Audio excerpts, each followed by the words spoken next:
Welcome to Who Was? In today's episode, we're diving into the sands of time to uncover the secrets of one of history's most fascinating and enigmatic figures, Cleopatra.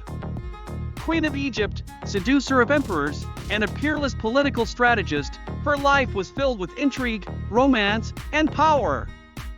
Join us on this incredible journey as we explore how this extraordinary woman navigated the challenges of a male-dominated world, leaving a legacy that withstands the test of time. Ready to find out who Cleopatra was? Then adjust your crowns, and let's get started! Origins of a Queen. In a world where the waters of the Nile bathe lands of ancient mysteries, Cleopatra is born, heir to a dynasty reigning since Alexander the Great. She is introduced early to the rituals and responsibilities that shape a pharaoh. Educated by tutors who teach everything from governance strategies to the secrets of Egyptian religion, Cleopatra grows with a unique understanding of her role as a mediator between the gods and her people. She also learns the languages of distant nations, as her realm is a melting pot of cultures. This meticulous preparation is designed to equip her with the skills necessary to navigate the complex theater of international politics, where alliances are as fluid as the great river that sustains her land. Alongside her political training, she receives lessons about the love and power of the women who ruled before her, preparing to one day take up the mantle of queen in a male-dominated world. Rise to power. With the death of Ptolemy XII, a shadow of uncertainty falls over Egypt. At 18, Cleopatra is crowned alongside her younger brother, Ptolemy XIII, in an atmosphere charged with expectations and mistrust. The co-regency is marked from the start by a delicate balance, where each decision is a power play and influence game. Cleopatra quickly stands out, not only as a figure of authority but as a cunning strategist who understands the nuances of Egyptian diplomacy. She faces the challenge of maintaining her kingdom's stability while negotiating with factions within the palace and foreign powers. With her brother still a more passive figure, Cleopatra begins to shape Egypt's politics to her vision, surrounding herself with loyal advisors and focusing on strengthening the economy and the country's borders.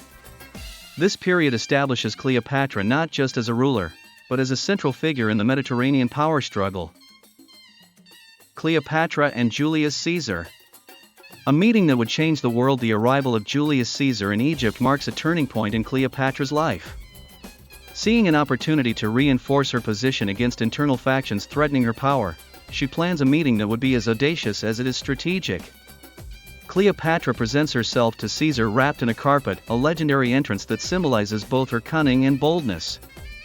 The queen uses all her charm, intelligence, and political acumen to impress the Roman leader, presenting herself not just as a sovereign but as a valuable partner in the complex Roman power game. Their conversations span from political alliances to discussions on culture and science, showing Caesar that an alliance with Egypt could be both a military and cultural asset. Cleopatra and Caesar form a bond that transcends politics, a connection that will alter the course of history for both Egypt and Rome. The Egyptian Civil War. Cleopatra's alliance with Julius Caesar triggers a catastrophic internal conflict, as opposing factions see her cooperation with Rome as a threat to Egyptian sovereignty. The ensuing civil war is brutal, with Cleopatra and Caesar at the center of a struggle for control over Egypt. Cleopatra not only leads from the palace but also actively participates in military strategies, proving herself a capable and determined commander. The once peaceful streets of Alexandria now echo with the clamor of arms and the cries of soldiers. This war is not just a battle for the throne, it's a fight for the identity and future of Egypt. Cleopatra, with Caesar's help, faces her brother and the rebels at a series of confrontations that will culminate in the decisive battle for the fate of her reign and her people.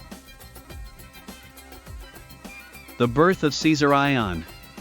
In the turbulent aftermath of the Civil War, Cleopatra finds herself in a moment of relative peace, an interlude marked by the birth of her son, Caesar Ion, the fruit of her union with Julius Caesar. This event is not just a personal celebration, but a powerful political act symbolizing the fusion between Egypt and Rome. Caesar Ion is seen as a bridge between two great cultures, carrying the legacy of his parents and the hopes for future unity. Cleopatra, aware of her son's political significance, begins to shape her image as both a mother and queen, a leader who not only governs but also creates a lineage that could theoretically lead both Egypt and Rome. The birth of Caesar Ion is accompanied by festivities that highlight Egypt's prosperity under Cleopatra's rule, while she skillfully uses this moment to strengthen her internal and external alliances, consolidating her power in a kingdom still healing from the wounds of war. The queen is a philosopher and patron of the arts. Under Cleopatra's reign, Alexandria transforms into the cultural and scientific epicenter of the ancient world. The queen, an avid patron of the arts and sciences, invests considerable resources in the Library of Alexandria, making it a sanctuary of human knowledge. Cleopatra gathers at her court philosophers, mathematicians, poets, and artists from across the Mediterranean, fostering an environment of intellectual dialogue and creative innovation.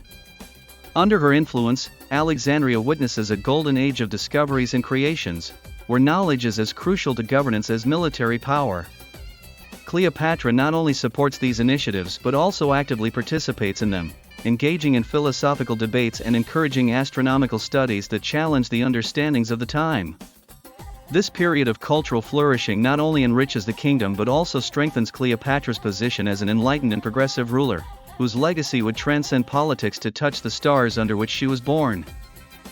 Cleopatra and Mark Antony, an alliance of love and power. After the assassination of Julius Caesar, the Roman world is shaken by new power conflicts. In this scenario, Mark Antony emerges as a key figure, and Cleopatra quickly aligns with him, forming an alliance that is both a political maneuver and a romantic involvement. When Mark Antony and Cleopatra meet in Tarsus, it marks the beginning of a partnership that defies conventions and expectations. Together, they dream of a combined empire that could redefine the map of the ancient world, uniting Egypt and Rome under a single influence. This union is not just about power, it's also about love and mutual understanding amid a frequently cruel and relentless world. Cleopatra and Mark Antony share visions of prosperity and stability, planning military campaigns and social projects that would strengthen their regions. However, their relationship also attracts suspicion and resentment from Rome, especially from Octavian, who sees Cleopatra as a growing threat to his own power and authority. The Treaty of Tarsus. The Treaty of Tarsus is a culminating moment in the alliance between Cleopatra and Mark Antony. In a city rich in history and culture, they formalize their plans and visions for a shared future. This treaty is not just a document of political intentions, it's a declaration of interdependence and cooperation that seeks to establish a new balance of power in the Mediterranean. Under the watchful eyes of both the Egyptian and Roman people, the treaty promises the sharing of resources, mutual defense against external enemies, and a commitment to economic prosperity. Cleopatra and Mark Antony present themselves not just as rulers, but as visionaries who could lead their nations into an era of renewal and strengthening. The signing ceremony is marked by splendor and celebration, reflecting the magnitude of their ambitions. However, despite the promise of greatness, shadows of distrust and intrigue already begin to form around them, signaling the challenges that were yet to come. The decline of power. The ambiguous and powerful relationship between Cleopatra and Mark Antony begins to create fractures in their support within Rome, where Octavian, now Caesar's political heir, sees the alliance as a direct threat to his rise to power. The success and visibility of Cleopatra incite not only admiration but also envy and fear among many in Rome, who fear the influence of a foreign queen over the Roman Empire. Meanwhile, in Egypt, Cleopatra continues to implement reforms and strengthen her nation, but international tensions and power games begin to erode the stability she has worked so hard to build. Roman propaganda begins to portray Cleopatra not as an ally but as a seductress and usurper, undermining her image and position. The Queen of the Nile, sensing the growing isolation and shifting winds, prepares for the inevitable conflict ahead, reinforcing alliances and fortifying her cities, in a desperate attempt to preserve the legacy she and Caesar had dreamed of for Egypt. The Battle of Actium. The mounting tension between Rome and Egypt culminates in the Battle of Actium, a monumental naval confrontation in the waters of the Ionian Sea that would become one of the most decisive of antiquity. Cleopatra and Mark Antony, with their combined forces, face off against Octavian's legions in a fierce struggle for supremacy and the survival of their dream of a unified empire. The strategies are complex and the stakes are extremely high. Cleopatra, demonstrating her resilience and command, not only participates in war councils but also makes her presence felt on the battlefield, an inspiring figure for her troops. However, Octavian's numerical and tactical superiority proves to be overwhelming. The battle not only decides the military fate of Cleopatra and Mark Antony but also seals the political future of Egypt, marking the beginning of the decline of the great Ptolemaic kingdom and the rise of Rome as the undisputed superpower of the ancient world. The tragic end. After the defeat at Actium, Cleopatra and Mark Antony return to an Egypt shadowed by the specter of defeat. Their options are limited, and the fate of the lovers seems sealed. In their final days, they choose to resist the disgrace of capture by Rome. Cleopatra, always the master of her own fate, decides to stage her death in a manner that reflects her life, with dignity and defiance. She chooses the asp, a symbol of divine power in Egypt, as her instrument of departure. Mark Antony, in turn, follows his beloved in death, in a final act of love and loyalty. The tragedy of their ends, intertwined in despair and courage, echoes through history, a poetic reminder that even the most powerful are vulnerable to the whims of fate and power.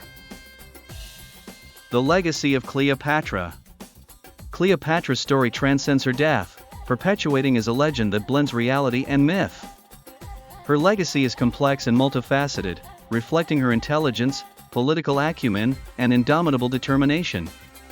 Cleopatra remains an icon of female power and political strategy, revered and studied for her ability to navigate a world dominated by men.